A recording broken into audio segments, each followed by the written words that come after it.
ओम नमः शिवाय। आज सभी शिव भक्तों से मेरा एक प्रश्न है कि जब सृष्टि का बंटवारा हो रहा था तब भगवान गणेश और भगवान कार्तिकेय जी को पृथ्वी का कौन से भाग यानी कि कौन सा हिस्सा मिला था। अगर आपको पता है तो कमेंट बॉक्स में आपको ज़रूर बताना है। अब बात करते हैं अमावस्या की। आप सभी को पता है कि 19 नवंबर 2025 के दिन पड़ रही है अमावस्या की विशेष तिथि। ठीक है। और इस अमावस्या के दिन रूई पर इत्र लगाने वाला उपाय करना बिल्कुल भी नहीं भूलना है। पूज्य गुरु जी ने इस वाले उपाय को सिर्फ ऐसा नहीं है कि आपके परिवार में समस्या है तो ही करना है, ये सभी लोगों को करने के लिए कहा है क्योंकि ये सबसे ज्यादा विशेष उपाय है। सबसे पहले बात करते हैं पहला वाला उपाय जो कि आपको रुई पर इत्र लगा करके करना होता है। गुरुदेव ने कहा था कि अमावस्या के दिन जो आपके पितरों के निमित्त आप कुछ भी कार्य करते हैं उनको शांति दिलाने के लिए या किसी भी कार्य के लिए, तो या तो आप ब्राह्मणों को भोजन करवाते हो या फिर अग्यारी देते हो या फिर कौवे के लिए भोजन निकालते हो। तो गुरुदेव ने कहा चाहे आप ब्राह्मणों को खाना खिलाओ या ना खिलाओ, चाहे आप पितरों के नाम की अग्यारी दो या ना दो, चाहे आप कौवे के लिए भोजन निकालो या ना निकालो, लेकिन जिस घर में ये रुई पर इत्र लगाने वाला उपाय हो जाता है महाराज, उस घर के पितृ जो होते हैं खुले दोनों हाथों से आपको आशीर्वाद लुटाते हैं और आपके घर के सारे दोषों को खत्म करते हैं। अगर घर में किसी तरीके का कोई पितृ दोष है या फिर पितृ के कारण कोई पितृ नाराज हैं जिनके कारण आपके परिवार की ना ही उन्नति हो रही है ना ही तरक्की हो रही है, कोई मेहनत कर रहे हैं बहुत ज़्यादा लेकिन उस मेहनत का फल उन्हें नहीं मिल रहा है, बहुत समस्या जीवन में कठिन आ पड़ी है, तो आज की रात्रि यानी कि अमावस्या की रात्रि को यह काम करना है आपको। ठीक है ना। अमावस्या की रात्रि करना कैसे होगा कि आपको एक छोटा सा टुकड़ा लेना है रुई का, कॉटन का। ये आपको इजीली अपने घर पे मिल जाएगी, जो रुई की बाती होती है, आप एक बाती भी ले सकते हैं, बस उतना सा ही आपको छोटा सा टुकड़ा ले लेना है।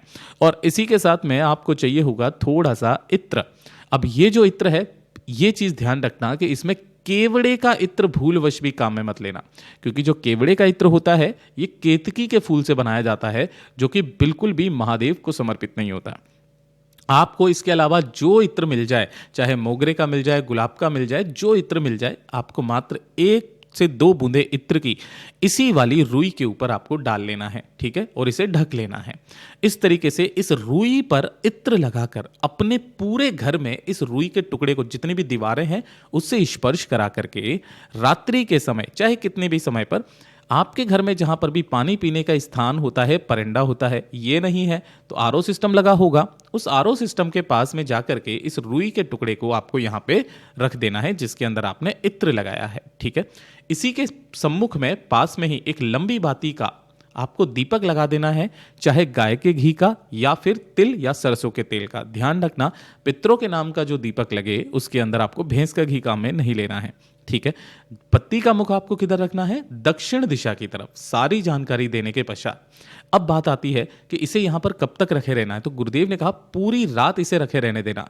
अब ये कोई जरूरी नहीं है कि पूरी रात्रि भर ये दीपक जलता रहे, बस आप एक बार रख दीजिएगा, चाहे आधे घंटे बाद में बुझ जाए या 1 घंटे बाद में बुझ जाए, बुझ जाने दीजिए, लेकिन इस रुई को आपको पूरी रात्रि भर यहीं पर रखे रहने देना है। जब अगला दिन आएगा तब अगले दिन इस रुई को यहां से उठाना और 1 लोटा शुद्ध जल अपने घर का लेना तांबे के कलश में, और इसे लेकर के कोई सा भी जो हरा वृक्ष आपके घर के आसपास में हो, विशेष तौर पर पितरों के तुल्य माने जाने वाले 3 वृक्ष, पहला होता है बेलपत्र का पेड़, दूसरा कौन सा होता है? वट वृक्ष, और तीसरा होता है पीपल। इन तीनों में से किसी भी एक पेड़ के नीचे आप चले जाइए, अपने पितरों का आह्वान करके, वंदन करके, उनसे कामना करके रुई के टुकड़े को यहां पर रखिए और उसी के पास में 1 लोटा शुद्ध जल समर्पित कर दीजिए। गुरुदेव ने कहा चाहे किसी भी तरीके का कोई दोष क्यों ना हो आपके परिवार में, आपके घर में, आपके जीवन में, वो तो दोष खत्म होते हैं, खुद आपके पितृ आपकी उन्नति करते हैं। गुरुदेव का बहुत अद्भुत और अचूक उपाय है, जरूर से करना ही है।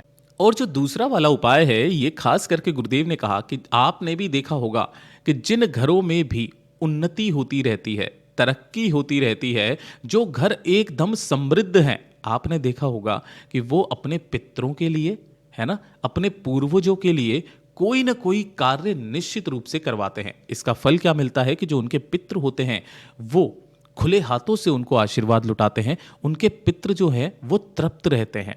साथ ही साथ किसी तरीके का कोई दोष उनके घर में नहीं होता है। लेकिन जिन घरों की उन्नति तरक्की रुकी हुई है, बहुत मेहनत सफल नहीं होती है, हमेशा कोई ना कोई समस्या बनी रहती है, चाहे बीमारी को लेकर के, चाहे किसी भी चीज को लेकर के, उन घरों के पितृ हमेशा नाराज रहते हैं, है ना।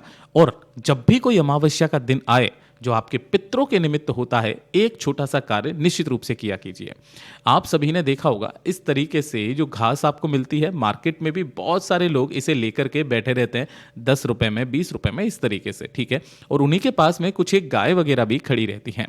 तो यहां पर जब आप जाते हो तो पितरों के नाम से आप क्या करते हो, कई बार मैंने देखा है कि बहुत सारे लोग ऐसे जाएंगे, उनको देंगे कि भैया हमारी तरफ से जो एक पोली आती है यानी कि 10 रुपए की, ऐसी 100 रुपए खर्च कर रहे हैं, मतलब और कुछ नहीं है, 100 रुपए खर्च कर दिए कि 10 पोली दे दो और गायों को खिला दो, है ना।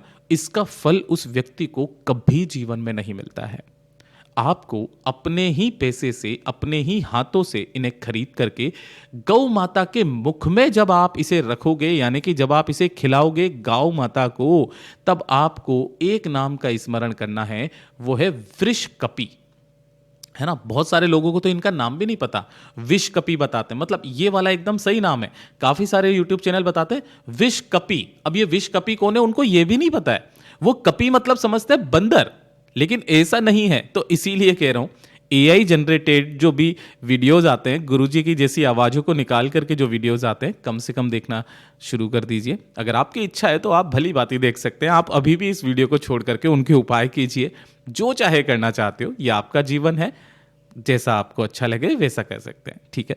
अब देखिए, वृषकपि के नाम से जब आप इसे रखते हैं ये यहाँ पर इनके मुख में, तो जो ये भाग होता है, ये भाग सीधे आपके पितरों के भाग में जाता है। पितृ तृप्त होते हैं, खुले हाथों से आशीर्वाद लुटाते हैं। तो कोशिश किया कीजिए कि अमावस्या के दिन अपने पितरों के निमित्त ये वाला कार्य जरूर करें।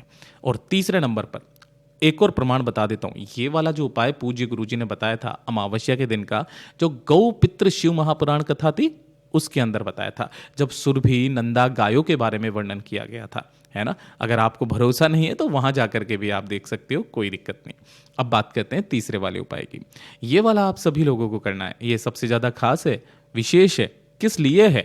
क्योंकि ये आपके पितरों के निमित्त तो होता ही होता है। जब आपके घर में धन और पैसे को लेकर के समस्याएं हो, कर्ज बढ़ता चला जा रहा हो, पैसा चुकता ही नहीं हो रहा है, व्यापार दुकान फैक्ट्री नहीं चल रही है, तो आपको एक चुटकी काले तिल ये आपको लेने हैं, एक चुटकी काले तिल मात्र, और एक लोटा शुद्ध जल अपने घर का तांबे के कलश में, इसके अंदर जल भरने के पश्चात एक चुटकी काले तिल इसके अंदर डालना।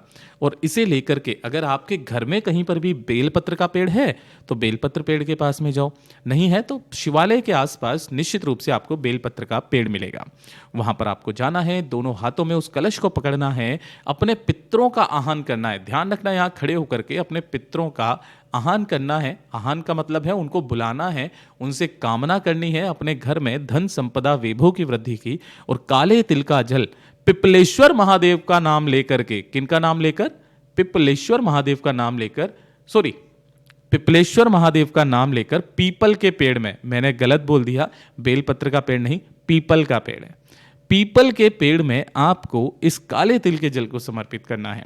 इसका जो संपूर्ण भाग होता है ना, ये आपके पितरों के भाग में जाता है। कुछ एक कृत्य ऐसे होते हैं जो आपको अपने पितरों के निमित्त करने ही करने होते हैं, तो इन सब चीज़ों को बहुत ध्यान से समझ करके आप किया कीजिएगा, ताकि आपके घर के जो पितर हैं वो सदैव खुश रहें, प्रसन्न रहें। आज के वीडियो का सबसे आखिरी, सबसे अंतिम उपाय, चौथे नंबर का उपाय, ये वाला उपाय गुरुदेव ने कहा हफ्ते में मात्र एक दिन करना स्टार्ट कर दीजिए। अगर आपको चाहिए कि आप जीवन में सदैव सफल होते रहें, यानी कि आपके जो भी बनते बनते कार्य होते हैं वो कई बार बिगड़ने लग जाते हैं, जीवन में सफलता हासिल नहीं कर पा रहे हो, करियर में मेहनत करने के बावजूद भी आपको सफलता नहीं मिल रही है ना, सब कुछ आपने करके देख लिया, एक छोटा सा काम 100% हफ्ते का कोई भी एक दिन फिक्स कर लो, कोई जरूरी नहीं हो अमावस्या हो, पूर्णिमा, एकादशी, प्रदोष, शिवरात्रि, किसी भी अन्य दिन भी, एक लोटा शुद्ध जल अपने घर का तांबे के कलश में लेकर के और थोड़ा सा गंगा जल इसके अंदर जरूर मिला लो, ठीक है। और गंगा जल मिलाने के पश्चात सबसे महत्वपूर्ण चीज होती है शहद। ये शहद क्या होता है, जितनी भी समस्याएं होती है उन समस्याओं का काट करता है शहद। तो थोड़ा सा आधा चम्मच शहद इसी वाले जल में मिला करके घोल लेना और इसे लेकर भोलेनाथ के शिवलिंग पर जाना। शिवलिंग पर जाने के पश्चात शिवलिंग के पीछे की तरफ खड़े होकर उत्तर दिशा की तरफ मुख करके शहद और गंगा जल का ये जो जल है, श्री शिवाय नमस्तुभ्यम मंत्र का स्मरण करते हुए अवधूतेश्वर महादेव के नाम से चढ़ाना स्टार्ट कर दीजिएगा। उसके बाद में देखिएगा आपके जो भी कार्य जो बनते बनते बिगड़ रहे हों, आपके ऑटोमेटिक सारे कार्य बनने लगेंगे। गुरुदेव के ये सभी उपाय बहुत ही ज़्यादा खास और अद्भुत है, ज़रूर कीजिएगा। वीडियो पसंद आए तो लाइक करना, चैनल को सब्सक्राइब ज़रूर कीजिएगा।